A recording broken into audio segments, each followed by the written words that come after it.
So number 13, sober after inspiration. Yes. Talk to me about this poem.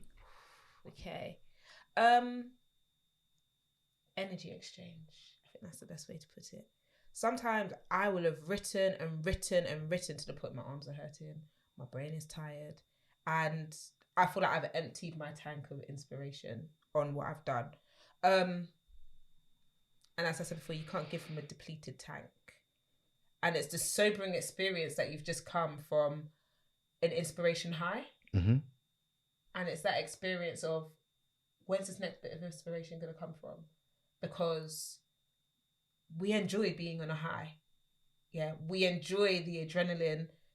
We enjoy high serotonin levels higher. Like, we enjoy the amp.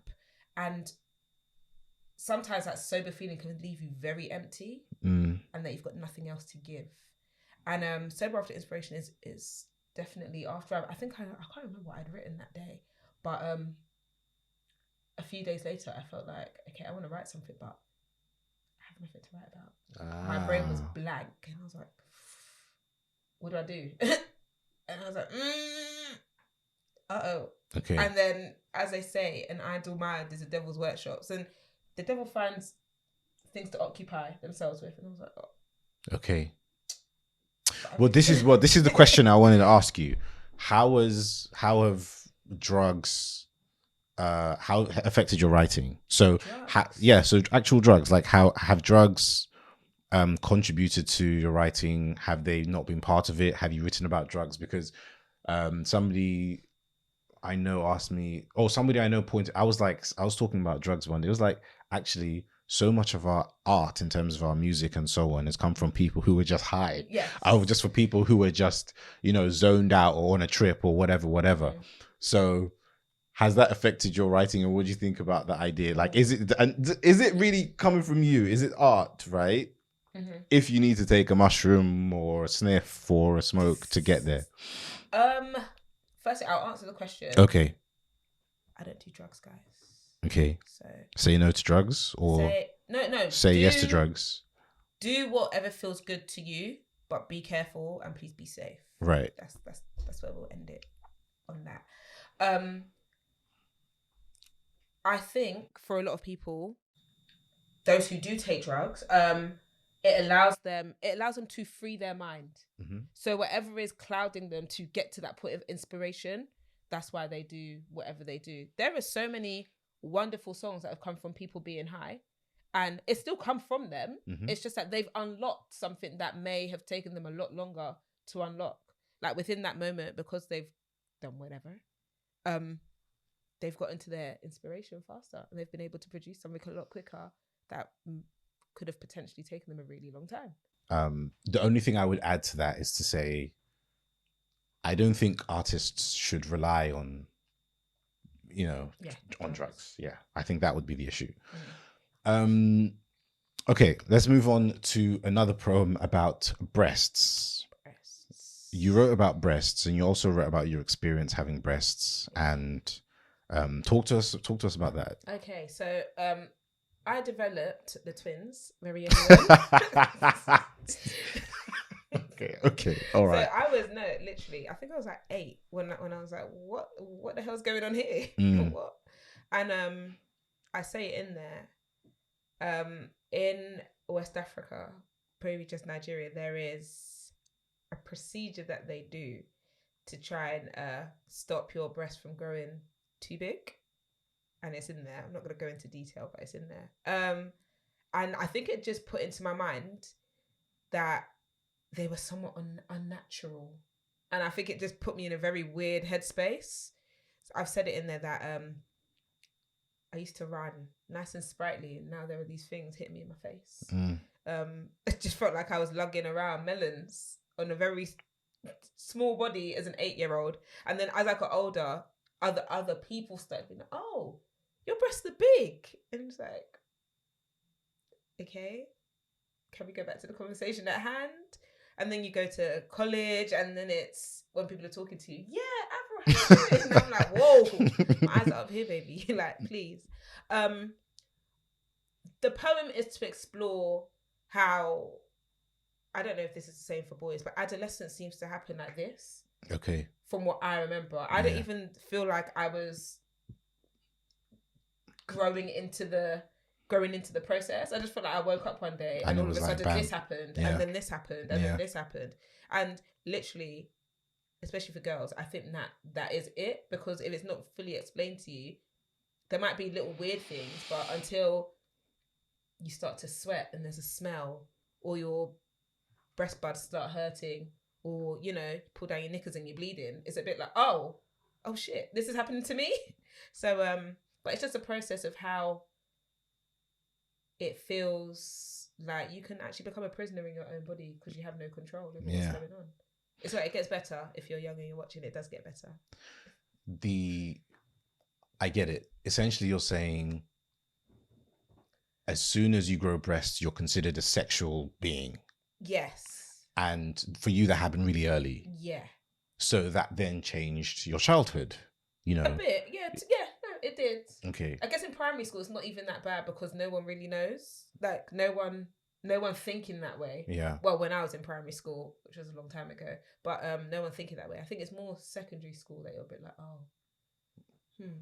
okay. Was that sad then, to kind of not be able to feel like a young person because you was just seen as a sexual object? I don't think I had that cognitive association with it at the time. Yeah. If that makes sense, because I went to an all-girls secondary school. So obviously a lot of us have breasts. So now I'm not alone, but we're not, that's not how we're thinking. It's not until like you leave the comfort of the school and then you're on the bus or you're talking to people and people are like, oh, you've got big breasts, like that. Because to me, they're just there. Okay. Like I'm not thinking, oh yeah, I'm not walking around all day, oh, I've got big breasts, or with a sign. Right. So I think it's just at moments where you're like, oh, this is quite a serious moment, and someone's talking about your breasts, you're like, oh, maybe they are big. What do you think of the no bra movement? There's lots of different things going, like the no bra movement, the free bra, free the titty off the bra, free everything, the no nipple. Panties, free bleeding. Yeah. What do you think about all of that? You are well within your right to do whatever the hell you want to in your life, and that is it. And if anyone questions you, ask them how's it affecting their life. And if they can't answer, walk away, baby. Strut. Because who else? If I don't wear a bra, how is that affecting Billy down the road? Mm-hmm. If I free bleed, how is that affecting anyone? Do whatever you like within the parameters and don't hurt nobody. That's it. Money, money, money, money. Ooh. Tell us about the poem. Okay. Why'd you write it? What was going on? Did someone just steal some money from you? No, I think I'd watched the news. Okay. Something had happened on the news. And I was like, why is it when it comes to money? Like that's one of the most, you know, when people do something deviant and then they say, oh, but he owes me money, or this it's like a valid excuse for your deviance. Okay. And I'm like, okay. No. I understand money has a value, but it doesn't mean that your deviant behavior is acceptable. Right. Also, people always say, oh, money is the root of all evil. No, money can't talk. Money can't walk. Money can't come and slap your face. People can do that. Mm-hmm. And people use money to cause distress to others, to make people feel less than. So I just had this whole, what's up? You're giving money a bad name. Really and truly. And I feel like people just take control of your actions. If you're money hungry, you're money hungry, but act accordingly. Like, it's not money's fault that you're money hungry. Mm-hmm. I know, as I say, money makes the world go round, but also people do. And if we are continuously selfish, living up to our capitalist societal ways, then we're just going to end up in a society where everyone's money hungry, everything's transactional, and good relationships won't be built. And at the end of the day, with the way money is even going. Here's the question though, right? Given what's gone on now, mm-hmm. prior to systems of money, there were systems of trading and bartering. Yeah. Is the nature of money itself problematic? Because since about 100 years ago, countries left the gold standard. Mm-hmm. So now everyone's just printing money. Yeah. And the last couple of years, because of what's going on, they've printed so much money now And the question is, how valuable is it really? So is there a question about, you know, the worth of a piece of paper now that is it's itself corrupting to human nature? Like, is that the problem, do you think? Yes and no. Okay. Because it's the importance we put on that piece of paper that's the problem. Okay. So although the piece of paper on its own, yes, it is important because that's how we trade, that's how we get our wages, etc. But it's the importance we put on it that then controls how we act. Yeah, and changes our behavior. Yeah, which changes our behavior. But that's not money's fault. That's just, I think you have nice trainers on, and now you think you're too nice for life. That's it. I think it's the importance we put on money. Okay. And yeah, we need to fix up, man. It is a bit of paper, and in a few years, not too long from now, it might not even be that important. Hopefully. Let's go back to trading your goat and your pigs. It's okay. Or your flowers, or your your words, or your for poetry. For a grape, give me grapefruit. It's fine. Yeah. Michaela, Issa, Lena. Yeah. Talk to us about why you think these are three important figures, or I mean, you know, the themes around this one. Okay, so Michaela Cole, Issa Rae, and Lena Waithe. I love these women.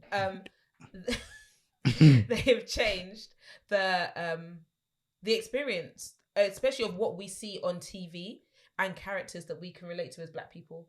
It's not every day people should be in gangs, or there's crime, or teenage pregnancy. Something's like Black people live such varied lives, like every other race of people, that even it just annoys me that sometimes it's just so limiting, the media portrayal of us. Like we don't do anything else. I think one of the main things was I remember, shout out to EastEnders, I don't watch it anymore, but when I watched it, all of a sudden all the Black people had moved into the same house, and I was like, wait, are they related? And my dad was like, no. And I was like, why are they all living in the same house? Yeah. And it just didn't make sense. So why are you grouping them all together? And this is generally what happens in life. Kanye West says something, and all of a sudden all Black people agree with it. And I'm like, but when Donald Trump is talking, I don't go to you and be like, oh, you must agree with him because you're white. Right. No. So I feel like Michaela has given us humorous characters to the point that it's wild. Some of the stuff that they say, you're like, but I've actually thought this before. Issa Rae is the same. Awkward Black Girl, which is on YouTube, was one of my favorite YouTube series ever. It inspired a lot of people. It was great. I've rewatched it because it's just banter. Everyone's had awkward situations. Everyone's been in a situation where a white co-worker has overstepped, or they've come in with cane rows and now they think, you know, them and Erykah Badu shop at the same grocery store. Okay, good. But they explore characters that maybe other people wouldn't even think of, and say, oh, that's not a Black person's experience, but in fact it is. Yeah. Even just I May Destroy You, which I every time I talk about I May Destroy You, I'm like, I loved that show. Okay. Because it looked at the female experience of sex. Yeah. The girl in there had a threesome, and threesomes aren't just isolated to, I don't know, deviant people. Like, people just want to, but it's true. Right. Yeah, but it's true. Like, people want to explore and let them explore. It also looked at gay relationships as well, and Black gay relationships, and it was just eye-opening that we're all aware that there are people of different colours, different creeds, different races who identify differently sexually, but you don't really get to see that on TV, because it's like homosexuality is only for white people, which it isn't. Right. You know? Even, and Lena, Queen and Slim, yeah, she's talking, well, dealing with the corruption of police in America, but also you've made it into a love story. And as I said it in the poem, that it gave me very much a Shakespeare feel to it, that there's tragedy, there's drama, but there's also love. It's like a modern day Romeo and Juliet to a certain extent, but you're fighting the powers that be. She's also got a show called 20s.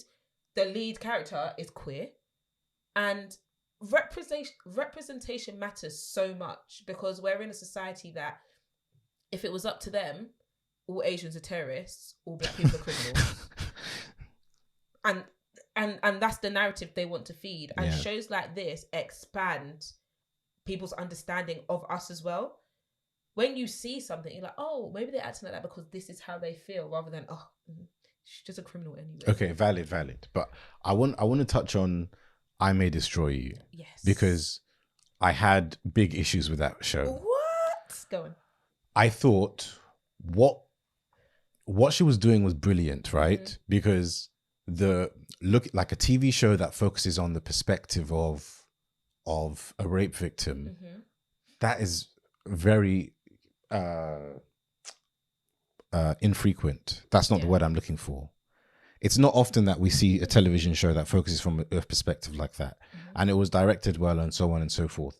I think that was really good.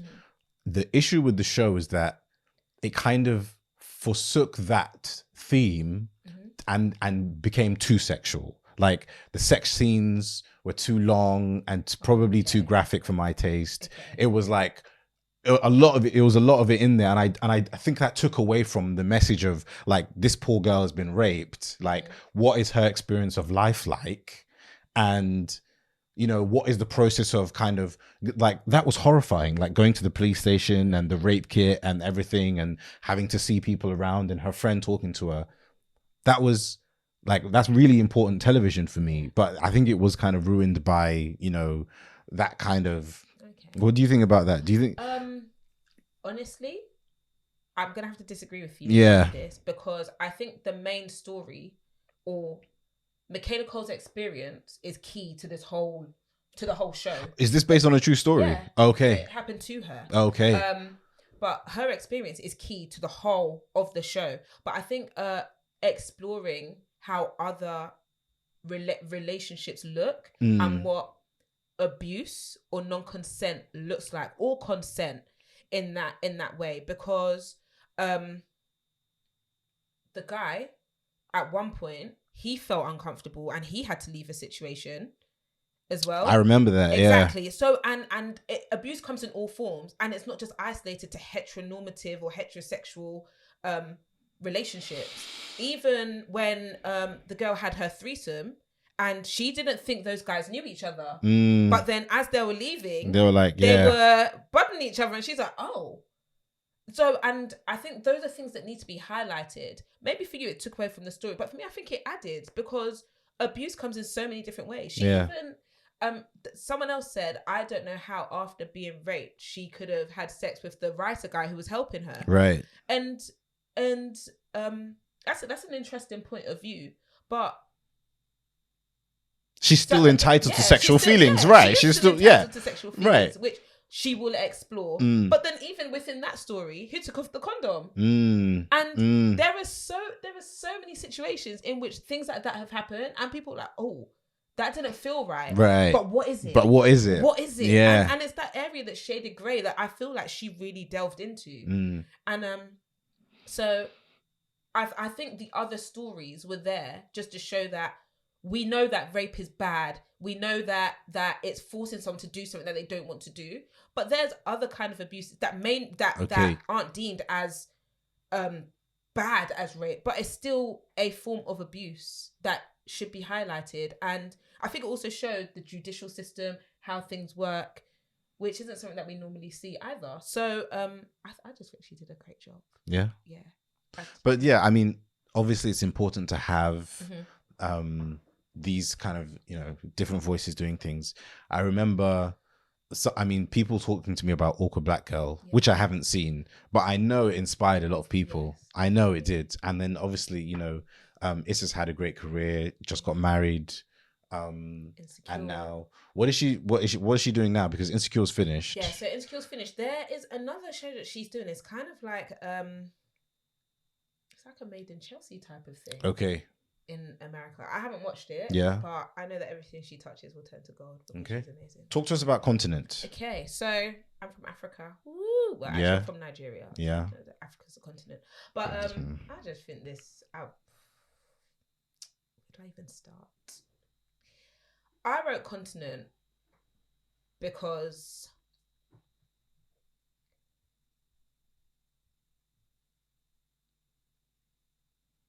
Was I it want pain? Africa to do well. Yeah. Yeah. And I just feel like, although the West has a part to play in how we are, we're also our worst enemies as people. We don't know how to work together. People are greedy. People who want to make change are then indoctrinated into this system of greed and cheating each other to the point that they don't even know why they first started, but their belly and their pockets are now full. Yeah. And I think it's just something that people need to be aware of, that I sit here in wonderful, gloomy London, like, oh, why? I'd love to go to Nigeria and feel safe, that I could walk around and this, that, and the third. But people in Nigeria who are actually facing it on a daily basis are having to do, well, rob Peter to pay Paul, and having to do underhanded tactics just to make a living. And how does my backside being in London help them in Nigeria, right? Really and truly? Or what can I be doing so that in the future I can go to Nigeria and feel like, yeah, this is somewhere I could live permanently. Okay. Be happy to stay. Okay, so that's the question. You said you want Africa to do well. Yeah. What does doing well look like? What does it mean? Doing well, I think we need just better trade deals. People need to stop living below the poverty line. We need money within the system. And it's not like Nigeria isn't wealthy.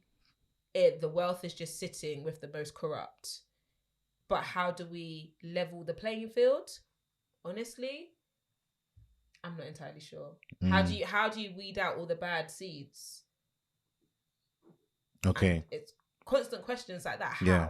So did the poem come from a place of, would you say it was more anger? Was it frustration? Was it pain? Was it sadness? I think it was more frustration than anything else. Especially the End SARS movement. That was last year, wasn't it? Okay. And I just thought, wow. Wow, yeah. You're really out here killing Nigerians, but the corrupt police and army system that you have in place, you think that that's acceptable. And but I say that, and this is a problem that affects first world as well. You have a similar issue in America, you have a similar issue here, you have a similar issue Russia. So how do we improve a system like that? Honestly, I don't have the answers. Okay, but it was worth writing about, because it was something that was playing heavily on my mind. Right, and I think that's that's one of the really good things about writing is that you don't need to have an answer all the time. It doesn't always come to a definitive point of like, I must do X or X must X, right? But it's like you're exploring a feeling that you have within you, and you want, to share it with people. Okay, right. Illustrations. Yes. I was reading poem 19, In Music We Trust, and I was interested in this relationship between your words and the illustrations. So do you write something and then do an illustration, or do you write something and then send it to someone and say, how does this work? What do you think about doing an illustration for this? Or are you basing things off illustrations? How is it going? It's a weird process. Sometimes I'll write something and then I'll create a mood board to go along with it. Cool. Of what I want the illustrations to look like. A lot of them have had to be revised because it wasn't quite what I wanted. So in Music I Trust especially, it was meant to be a headphones over a heart, like so, with the QR code inside it. And I was like, no, I want the organ, because music for me is part of my physiology, as far as I'm concerned. And an organ is an instrument. Yeah, so it's within me. Like I have music playing in my head 24/7. So yeah, a lot of the times I'll write, I'll create a mood board, or as I'm writing, something will come to me. Even for Continent, I was like, oh, I want it to have hands like pulling Africa apart, because that's what I feel is you're stretching the resources, you're stretching, but no one's letting go to let them recover, or letting go for, or even giving back or pouring anything back in. There was none of that happening. So it will come to me as I'm writing, or it just depends. I just make sure, or I write it down what I want the imagery. Okay. as a collection of work, this is. Talk to me about the process of writing this. Okay. So, how long does it take? Do you start out with a vision that I want to write some poetry, or do you have a vision that I want to do some book? What was the process like doing this? Okay, so initially, actually, there was a challenge that came up on Instagram by Bookleaf Publishing. Anyone wants to check them out? And they said, we'll publish your book. It's a 20-day challenge. You write 21 poems in that time, and we'll publish it for you. Wow. So you did that? That's what I did. Definitely a process. And it's a daily challenge. Obviously, if you miss a day, you can catch up later on. It was. You have to be in the right frame of mind to write, as I said before. And there were some days that I really did struggle. I was like, "Oh, what am I writing about today?" And it makes you explore your emotions a lot more, like stuff that you would normally just ignore or deal with later or put to back. It does bring it to the forefront. So, just make sure if you're struggling with anything, have a pen and paper to hand so that you can write what you're feeling at the time. Journaling. Yeah, definitely journaling. Yeah, it was the process was fun. 20 days is. Yeah, it was a bit intense, especially after a day of work. I'm like, oh, okay. How do I feel today? Yeah. And sometimes you just feel tired. So, but no, I really enjoyed the process, to be honest. Okay, it's really good. My other question was about Intra Muse Collective. Yeah. Talk to us about Intra Muse Collective. What is it? Why is it? How is it? So, what is it? Intra Muse meaning the muse within yourself. And I'm a big believer that we all have something within us that makes us who we are or makes us different, and we have something to contribute to the world. So Intra Muse Collective is a group of people, individuals. We come together and we help each other with writing. If you're into art, we'll help with art if we can. Like, it's just about supporting each other, giving ideas. So there is a small group of us at the moment. They might not call themselves Intra Muse Collective, but they secretly are. And we've met up. We've had one meetup already, and we're all working on different things. And we'll let each other read, and we'll just give each other pointers. If you want to join, you're more than welcome. That's lovely. Yeah, that's the last thing. Where can people find 24/7? Where can they buy it? And where can they find out more about Intra Muse? Okay, so Intra Muse, there is an Instagram page at Intra Muse Collective. There to buy the book. It's on Amazon, so just type in 24/7, and it should come up. And that's it. 24/7, the numbers or the words? The words. Okay. Type in 24/7, the words, and it should come up. Okay. Thank you very much. Is there anything else you would like to touch on? Any poem or any theme or anything else you'd like to say? I'd just say Societal Express, which is 20. Just lead with love, guys, and allow people to express themselves. I like the time that we're in at the moment, especially with everyone exploring their gender, sexuality, etc. And I think this is something that's been due to happen for a very long time, because a lot of things have been swept under the carpet because it's not the norm, whatever that is. So, but also be careful in what you say, especially to children, and that's what Societal Express is about. Okay. So, because for a very long time, people's thoughts aren't actually their own. Absolutely. Which number is Societal Express? It's the last one. Yes. Okay. So page 38. People's thoughts aren't their own. So it just explores the fact that you're telling a girl that, oh, you should only like pink and you should only wear dresses. Right. You should only do this. And boys, you can only like blue and you shouldn't cry. And now he's grown up and he's an emotionally stunted man because he's told he's not allowed to cry. The girl thinks that she should only be using her womanly wiles to get where she needs to be, when in fact she's actually very smart. And I think it's just making sure that you know your words have power, and be careful of what you're feeding into people around you, because for a long time that is what will stay with them. So yeah, that's my words of wisdom today.